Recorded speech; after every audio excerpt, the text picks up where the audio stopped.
ஏசாயா தீர்க்கதரிசனுடைய புஸ்தகத்திலே 46வது அதிகாரத்திலே 3வது வசனமும் 4வது வசனமும் இப்படியாக சொல்லுகிறது.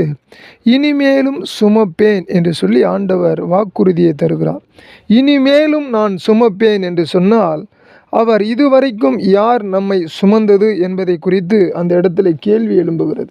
ஆகவே ஆண்டவர் சொல்லுகிறார், இனிமேலும் நான் சுமப்பேன். ஆம், 46:3 சொல்லுகிறது, யாக்கோபின் சந்ததியாரே, இஸ்ரவேல் சந்ததியிலே மீதியாகிய சகல ஜனங்களே, எனக்கு செவி கொடுங்கள்.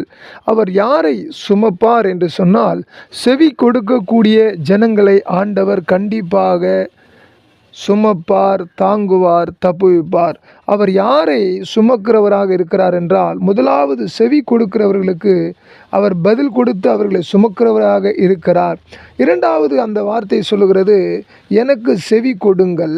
தாயின் வயிற்றிலே தோண்டின முதல் உங்களை ஏந்தி. ஆம், நம்முடைய தேவனுக்கு நாம் செவி கொடுத்தால் அவர் நம்மளை ஏந்துகிற தகப்பனாக இருக்கிறார் என்பதை காட்டுகிறார்.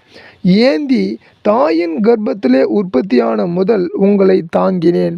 அவர் ஏந்துகிறவராக இருக்கிறார், அவர் சுமக்கிறவராக இருக்கிறார், உங்களை தாங்கினவராகவும் நம்மை தாங்குகிறவராகவும் இருக்கிறார். ஆகவே நீங்களும் நானும் இந்த 2026ஆம் ஆண்டிலே கர்த்தருக்கு நாம் செவி கொடுக்க வேண்டும். செவி கொடுக்கும் பொழுது இனிமேலும் சுமப்பேன் என்ற வார்த்தை கண்டிப்பாக நிறைவேறும் என்பதை நாம்